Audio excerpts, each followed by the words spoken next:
Hello friends, good morning. ये hope आप लोग कैसे हैं। तो बिल्कुल ठीक होंगे, मस्त होंगे और अपने अपने फैमिली के साथ व्यस्त होंगे। तो फिर से मैं स्वागत करती हूँ आपका मेरे चैनल प्रियंका ब्लॉग्स पर और मेरी छोटी सी प्यारी सी कॉस्मेटिक की शॉप पर। तो फ्रेंड्स, आज का जो ब्लॉग्स है वो है, एक हाउस वाइफ हो या कोई भी हो, अगर वो घर से बिजनेस स्टार्ट करना चाहते हैं मेरे जैसे, तो वो कैसे करे। क्योंकि सभी के मन में यही सवाल चलता है कि हम घर से बिजनेस कैसे स्टार्ट करें और दिल्ली के सदर बाजार से हम सामान कैसे लाएं। आखिर इसका सच क्या है, वहां से हमें अपनी दुकान के लिए सामान लाना चाहिए या नहीं लाना चाहिए, सही रहेगा या नहीं रहेगा, क्या वहां से सामान लाएंगे तो हमारे साथ सबसे ज्यादा फ्रॉड होगा। अब फ्रॉड होता भी है या नहीं होता है, ये सब चीज आज मैं इसी ब्लॉग्स में आप सबके साथ शेयर करूंगी फ्रेंड्स। तो अगर आप मेरे चैनल पे नए हो तो प्लीज चैनल को सब्सक्राइब कर लीजिएगा और बेल आइकन को प्रेस करना तो बिल्कुल भी मत भूलिएगा। तो अगर आप आ ही गए हो मेरे ब्लॉग तक, तो फ्रेंड्स आज आप सब कुछ सीख कर जाइए, ताकि आप अगर बिजनेस करने की सोच लिए है ना, अगर ठान भी लिए हैं, तो लगता है कि आपने प्लान किया है कि आपको बिजनेस ही करना है, तो आप बिजनेस ही कीजिए। क्योंकि फ्रेंड्स, एक बिजनेस ऐसा बिजनेस होता है जो घर बैठे एक लेडीज अच्छे से कर सकती है। और एक घर बैठे बिजनेस करने का मतलब ये नहीं है फ्रेंड्स कि हम अपने जो परिवार है, हमारे जो बच्चे हैं, हम फैमिली, उनको टाइम नहीं दे पाते। फ्रेंड्स, एक जो घर बैठे बिजनेस होता है ना, वो हम अपने बच्चों और फैमिली को अटेंड करते हुए, उनको देखते हुए हम इस बिजनेस को कर सकते हैं और अच्छा खासा इनकम भी कर सकते हैं। तो मैं आपसे सबसे पहले ये कहना चाहूंगी कि अगर आप इंटरेस्टेड हैं, अगर आपने प्लान कर लिया है कि आपको बिजनेस ही करना है, कॉस्मेटिक का बिजनेस करना है, खासकर हमारी जो महिलाएं हैं, लेडीज हैं, हमारी जो सिस्टर हैं प्यारे प्यारे, उनके दिमाग में बहुत सारा यही सवाल ज्यादातर आता है कि आखिर हम बिजनेस करें तो कौन सा बिजनेस करें, समझ में नहीं आता है। तो फ्रेंड्स, बिजनेस तो बहुत तरीके से किया जा सकता है, लेकिन एक लेडीज के मामले में मैं आपसे सही बताऊं तो कॉस्मेटिक का बिजनेस बहुत अच्छा होता है। और इजीली ये वाला जो बिजनेस होता है ना, हर लेडीज कर लेती हैं, क्योंकि उनको जानकारियां होती है, फैशन के तौर पर भी उनको पता होता है, क्योंकि ऑलरेडी वो खुद मेकअप करती हैं। फैशन के दुनिया में लेडीज सबसे ज्यादा आगे हैं। तो मुझे लगता है कि लेडीज जो है ये कॉस्मेटिक का बिजनेस आई होप बहुत अच्छी तरीके से कर सकती हैं। तो इसमें तो कोई डाउट्स नहीं है। तो चलती हूँ, मैं अब आपको बताती हूँ कि मेरे जैसा बिजनेस करने में कितना खर्चा आएगा और मैंने किस तरीके से अपना बिजनेस ये स्टार्ट किया है, वो भी घर से। तो फ्रेंड्स, सबसे पहले मैं आपको बताना चाहूंगी कि ये जो बिजनेस मैंने किया है, घर से स्टार्ट किया है, ये मेरा सपना था। मुझे कोई सपोर्ट नहीं करता था घर में कि ये एक बिजनेस करेगी और वो भी ये करेगी बिजनेस, तो मुझे तो हर कोई मना ही कर देता था। लेकिन मेरा मानना था कि जब मैं खाली बैठी रहती हूँ, अगर मैं फ्री हूँ, तो क्यों ना कुछ कर लिया जाए। तो इसलिए मैंने ये बिजनेस को स्टार्ट किया है घर से, क्योंकि ये मेरा प्लान था। मैंने बहुत पहले से सोच रखा था कि मुझे कॉस्मेटिक का ही शॉप करना है। फ्रेंड्स, मुझे पार्लर भी आता है, बट मैंने पार्लर ऐड नहीं किया है, क्योंकि फ्रेंड्स कहते हैं ना, जिस चीज के बारे में हमें ज्यादा नॉलेज हो उसी चीज की हमें शॉप करनी चाहिए। अगर हमें लगेगा कि हाँ हमारी शॉप बहुत ज्यादा ग्रो कर रही है, अगर हम खाली बैठे हैं या ग्रो नहीं कर रही है, तब कहीं जाकर पार्लर हम ऐड करते हैं। तो अगर अभी हमारा शुरुआत है, तो मुझे लगता है कि फिलहाल कॉस्मेटिक ही ठीक है, क्योंकि इसमें भी बहुत सारी परेशानियां आती है ऐसी, और बहुत भार है इसमें भी, मुझे लग रहा है कहीं कहीं। तो मैं अभी पार्लर स्टार्ट नहीं करी, जब करूंगी तो आप लोग को पता चल जाएगा और जरूर आपके साथ में शेयर करूंगी। तो फिलहाल जो मैंने किया है स्टार्ट, वो कॉस्मेटिक का स्टार्ट किया है फ्रेंड्स। और कॉस्मेटिक का मैंने किस तरीके से स्टार्ट किया है फ्रेंड्स, मेरे पास पैसे भी ज्यादा नहीं था। तो मेरे पास जो पैसे थे वो 20 से 30 हजार रुपये मेरे पास सिर्फ थे। उसी से मैंने अपना बिजनेस स्टार्ट किया है। और फ्रेंड्स, जब मैं मार्केट गई थी ना, सदर बाजार, आपको इसी में पता चल जाएगा कि सदर बाजार से सामान भी कैसे लाया जाता है। मैं दोनों चीज को कवर करते हुए चलूंगी। आप देखिए किस तरीके से मैंने मार्केटिंग किया है। तो फ्रेंड्स, मैं सबसे पहले सदर बाजार गई थी 10,000 रुपये लेकर। और जब मैं वहां पहुंची ना फ्रेंड्स, तो मैंने वहां देखा पटरी की जो रेट है वो कुछ है, और जो शॉप की रेट है वो कुछ है। तो मुझे समझ में नहीं आ रहा था आखिर मैं सामान लूं तो कहाँ से लूं, और कहाँ से लूंगी तो सबसे ज्यादा बेनिफिट होगा। फ्रेंड्स, मैं गई तो थी सामान लाने, लेकिन मैं वहां से लेकर नहीं आई। पूछो क्यों नहीं लाई? क्योंकि मुझे कुछ समझ नहीं आ रहा था। मुझे पता नहीं था, मुझे नॉलेज भी नहीं था कि कॉस्मेटिक की शॉप में क्या क्या वैरायटी बनाओ और स्टार्टिंग में क्या क्या रखना जरूरी है। तो सबसे पहले मैंने क्या किया फ्रेंड्स, देखिए, सबसे पहले मैं मार्केट घूमी।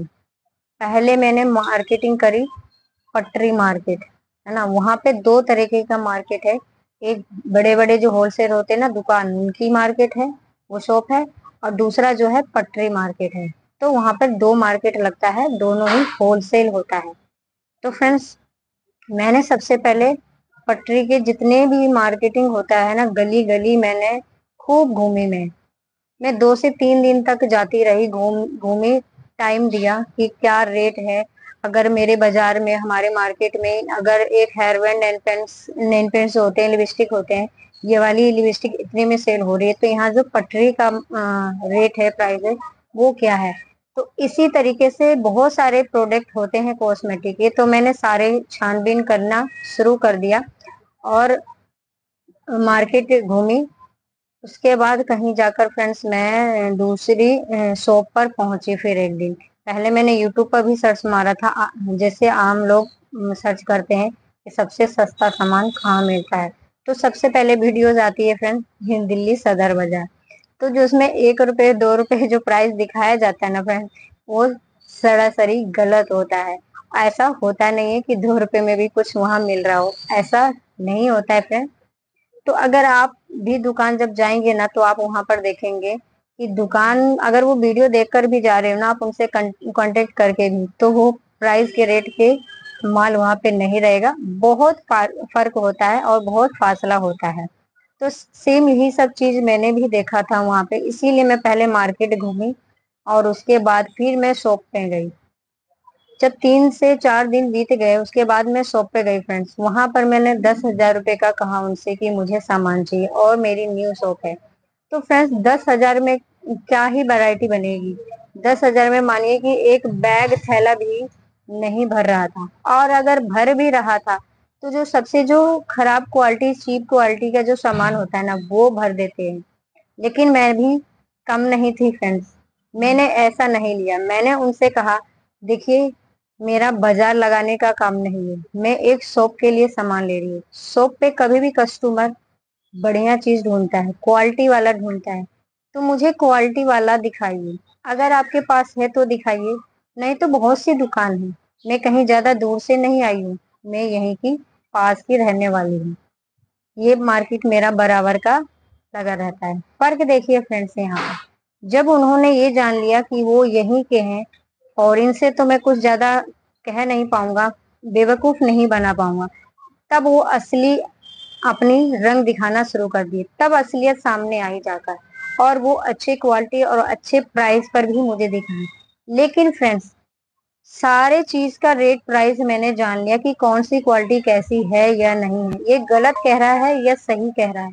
मैंने फिर भी इनसे सामान नहीं लिया। मैंने ये बोलकर मना कर दिया कि कल मैं आऊंगी तो एक साथ सामान ले जाऊंगी। फिर भी उन्होंने बहुत फोर्स किया कि नहीं, आज ही ले लीजिए, बाकी कल परसों आप आना तो ले जाना। लेकिन फ्रेंड्स, मैंने फिर भी नहीं लिया। ऐसा कहकर मैं उनसे बोलकर चली आई। फिर मैं दूसरी दुकान गई फ्रेंड। ऐसे करते करते जब 4 5 दुकान में घूमी, तब जाकर मुझे समझ में आया कि कहाँ से सामान लेना चाहिए। तब कहीं जाकर मेरे एक अच्छे होलसेल से कांटेक्ट हुआ, और मैं उनसे आज तक मैं अब उन्हीं की शॉप से सामान ला रही हूँ। बट फ्रेंड्स, न्यू न्यू जो शॉप होती है ना, वो ट्राई करना मैं बंद नहीं करती हूँ। मैं फिर भी ट्राई करती रहती हूँ कि क्या पता कहीं इस दुकान वाला भी तो मेरे साथ फ्रॉड नहीं कर रहा है। तो फ्रेंड्स, सदर बाजार जाइए, बट होशियारी के साथ जाइए। ऐसा नहीं कि आप लोग एकदम सर्च मार के देख लेते हैं और उनसे कांटेक्ट करके आप डायरेक्ट पहुंच जाते हो। यही सबसे बड़ी गलती होती है, तो ऐसा मत कीजिएगा। अब बताती हूँ फ्रेंड्स, तो मैंने 20 से 30 हजार रुपए का सामान ले आई अपनी शॉप में। डेली वियर से सेल होने वाले जितने छोटे छोटे जो प्रोडक्ट होता है ना, मैं वहीं से कवर करना स्टार्ट करी। एकदम से महंगा सामान मैंने अपनी शॉप में नहीं भरा। ऐसे करते करते 2 से 4 6 महीने जब होते गए ना फ्रेंड्स, उसी शॉप में से जो भी सामान मेरा सेल होता था तो वो पैसा लगाती थी। बट जो मेरे हस्बैंड काम करते थे, सैलरी उनकी आती थी, तो उससे कुछ बचता था तो वो भी मैं अपनी शॉप में लगाती रहती थी, और अभी तक लगा रही हूँ फ्रेंड। ऐसा नहीं है कि नहीं लगाना पड़ता है। अ, पैसे हमें फिर भी लगाना पड़ता है, कम से कम हमें साल से 1.5 साल तो लगाना पड़ता है। जब हमारे पास सारी वैरायटी बन जाती है ना, एक अच्छा शॉप मतलब तैयार हो जाता है वैरायटी के साथ, तब जाकर हम इससे अर्न कर सकते हैं, और उसके बाद हम अपने परिवार फैमिली इसके ऊपर डिपेंड हो सकते हैं। अगर आप स्टार्टिंग में ही सोचेंगे ना फ्रेंड्स कि हम इसे अर्न करके हम फैमिली डिपेंड हो जाए, तो फ्रेंड्स ये नहीं हो सकता, मुमकिन ही नहीं है। वो तब मुमकिन होता है जब हम लाख, 2 3 4 लाख रुपए अगर हम अपने एक अच्छे एरिया में बिजनेस करते हैं ना, दुकान खोलते हैं, तब ऐसा होता है। बट घर से अगर हम स्टार्ट कर रहे हैं तो इतना जल्दी ग्रो नहीं होता है, कुछ टाइम लगता है। तो फ्रेंड्स ये हो गया था मेरे सामान का वैरायटी बनाने में। तो अब तक का जो है ना फ्रेंड्स, मेरी जो शॉप पे है वैरायटी, अभी भी जो लागत है, कम से कम 2 लाख रुपए का लागत मेरे शॉप पर लगा हुआ है। क्योंकि मेरी कॉस्मेटिक की शॉप के साथ साथ गारमेंट भी है, तो मैं कपड़े भी रखती हूँ, लेडीज गारमेंट है, और कुछ बच्चों का भी कलेक्शन है, तो वो भी मैं ऐड कर रखी हूँ। तो इतना तक का बजट मैं लगा चुकी हूँ अपने शॉप में, जो काउंटर फिनिशिंग जो होता है, फिटिंग, उन सबको छोड़ के। अगर आप घर से स्टार्ट कर रहे हैं फ्रेंड्स, तो आपको ये सारी चीज की व्यवस्था करनी पड़ेगी। काउंटर से लेकर आपको सेटिंग तक आपको खर्चा मैनेज करना पड़ेगा। तो मैं कभी भी इन सब चीज को लेकर नहीं चलती हूँ। आपने पिछले ब्लॉग्स में भी अगर आप मेरे से जुड़े हुए तो आपने देखा होगा, क्योंकि फ्रेंड्स ये जो मार्जिन होता है वो आपके ऊपर डिपेंड करता है कि आप कितना अच्छा मतलब एक लुक देना चाहते हो अपनी शॉप का, है ना। किस तरीके से आप शो करना चाहते हो, या सिर्फ नॉर्मल करना चाहते हो। आप मेरी शॉप देखे होंगे फ्रेंड्स, देख और सामने देख भी रहे हो, सॉरी। मैंने कुछ ज्यादा लुक नहीं दिया है, लेकिन क्वालिटी की चीज लेकर आती हूँ। चीज अच्छी लाती हूँ, ज्यादा ऐसा नहीं है कि आज पहना और वो कल खराब हो गया। ऐसी चीजें मैं अपनी शॉप पे बिल्कुल नहीं रखती हूँ फ्रेंड्स। फिर चाहे कस्टमर वापस ही क्यों ना चले जाए, अगर वो आते हैं तो मैं उनको बताती हूँ, उनको समझाती हूँ कि मेरी शॉप पे ऐसी चीजें हैं, आपको ऐसा मिलेगा जो चले। वो बहुत खुश होते हैं कि चलो कम से कम जानकारी दे रही है, मुझे बता रही है। वो खुश होकर जाते हैं और लेकर जाते हैं। अब मैं बताती हूँ कि सदर बाजार जो पटरी पे है, वो किस तरीके से वो माल देते हैं फ्रेंड्स। देखिए, वो उनसे अगर जो पटरी पे आप ले रहे हो, वो अगर आप उनसे माल ले रहे हो, अगर आप एक पैकेट लेते हो 12 पीस का, तो भी वो आपको दे देते हैं, और 6 पीस अगर आप मांगते हो तो भी वो दे देते हैं। बट अगर 1 से 2 पीसेस अगर आप मांगते हो तो वो नहीं देंगे, और अगर देंगे भी तो जो रिटेल सेल होता है बाजार का, वो तो वहां तो फ्रेंड्स वहां जाने का कोई फायदा तो है नहीं। क्योंकि आप इतना खर्चा करके वहां जा रहे हो, इस रेट में लेके आओगे तो कोई फायदा नहीं है। वहां जो है वो होलसेल मार्केट है, होलसेल वालों के लिए, एक दुकान वालों के लिए ही मार्केटिंग लगता है। और जो पटरी मार्केट है फ्रेंड्स, वहां पे नुकसान देखिए कहाँ पर होता है। जो पटरी मार्केट है, वहां पे अगर आपने 10 से 12 सामान कुछ भी आपने लिया है, तो वो आपको खोल कर नहीं देखने देंगे। ये सबसे बड़ा फ्रॉड है। अगर 10 सामान आपने लिया है तो उसमें से 8 आपका या 6 सही होगा, लेकिन 2 या 3 खराब निकलना ही निकलना है, वो 100% है। वो होता है पटरी मार्केट। तो मैं आपको यही हमेशा कहूंगी कि अगर आप होलसेल मार्केट जा रहे हैं तो आप शॉप से सामान लीजिए। और शॉप भी अगर आप जा रहे हो फ्रेंड्स, तो जो स्टार्टिंग के जो शॉप होते हैं ना मार्केटिंग का, वो उधर की जो शॉप है आप बिल्कुल ही ना ही जाए तो ही अच्छा है। आप जितने अंदर की तरफ जाएंगे ना, उतना ज्यादा बेनिफिट आपको मिलेगा, और अच्छी चीजें आपको दी जाएगी, और अच्छे प्राइस के साथ मिलेगा। तो फ्रेंड्स, अब आपसे एक चीज और कहनी है मुझे। अगर आप बिजनेस करने की ठान रखें, और 20 से 30 हजार का अगर आप माल उठाना चाहते हो अपने शौक के लिए, तो फ्रेंड्स आप सबसे पहले ट्राई कीजिए कि आपके जो मार्केट में होलसेल है ना, वहां से। आप पूछो कि ऐसा मैं आपसे क्यों कह रही हूँ। वो इसलिए कह रही हूँ फ्रेंड्स, क्योंकि आप नए हो, है ना, आपको इसके बारे में नॉलेज नहीं है, इसके बारे में जानकारी नहीं है। अगर आप अपने होलसेल से जब लेते हो ना, तो आपको बहुत सारा आइडियाज हो जाएगा, आप सीख जाएंगे, है ना। कुछ कस्टमर सिखा देंगे और कुछ ऑलरेडी आप बिजनेस करते करते सीख जाएंगे, बहुत सारे आइडियाज आपको हो जाएंगे, जिससे कि जब आप बड़े होलसेल मार्केट में जा रहे हो ना, तो आप इजीली अच्छे से सामान खरीद पाएंगे और आपका टाइम भी बचेगा, टाइम ज्यादा वेस्ट नहीं होगा। और अगर आप आ रहे हो ना दिल्ली फ्रेंड्स, तो इस चीज का ध्यान जरूर रखना आप, कि अगर 20-30 का हजार का सामान अगर आपको लेना है, तो एक ही शॉप से आपको नहीं लेना है। पहले जानकारी प्राप्त कीजिए, उसके बाद सामान उठाना आप मुमकिन समझिए। क्योंकि मैं इसलिए आपको बताती हूँ फ्रेंड्स, क्योंकि यहीं पर फ्रॉड होता है। कभी कभी क्या होता है ना, जैसे बिल जो हम बनाते हैं ना, पूरा जो हम सामान लेते हैं बिल बनाते हैं, तो उसमें भी घोटाला कर देते हैं, बहुत ज्यादा बड़ा बड़ा कर ऐड कर देते हैं। तो इस चीज का आप जरूर ध्यान रखना, और बिल को आप खुद कैलकुलेट जरूर करना एक बार बैठ के, तब जाके सामान आप घर के लिए लेके आना। तो फ्रेंड्स, ये थे जो छोटे छोटे जो वहां पे इस तरीके से फ्रॉड होता है, तो वो मैंने आपको सब कुछ बता दिया है। तो फ्रेंड्स, ये था कि मैं घर से बिजनेस कैसे स्टार्ट करी हूँ। ये मेरा सपना था। अगर आपका सपना है तो आप भी जरूर कर सकते हो पूरा। और दूसरा जो था फ्रेंड्स, सदर बाजार का सच क्या है, क्या मैं सामान वहीं से लाती हूँ? तो जी हाँ फ्रेंड्स, मैं सदर बाजार से ही सामान लाती हूँ। और आपको जितनी भी जानकारी मैंने दी है, वो बिल्कुल सच है। और जो छोटे छोटे जो वहाँ पे जिस तरीके से मतलब फ्रॉड होता है, वो भी मैंने आपको समझाया। तो आई होप कि आपको समझ में आया हो, और आप मेरी इस वीडियो तक आए हो, तो बहुत कुछ सीख के जाएंगे। तो फ्रेंड्स, आपका काम है मेरे चैनल को सब्सक्राइब करना, तो सब्सक्राइब कर लीजिए, ताकि सारे जो वीडियोस के नोटिफिकेशन है वो आप तक पहुंचे। और फिर से मैं मिलती हूँ नेक्स्ट वीडियो में। तब तक के लिए friends, bye bye, take care, और खुश रहिए और मस्त रहिए।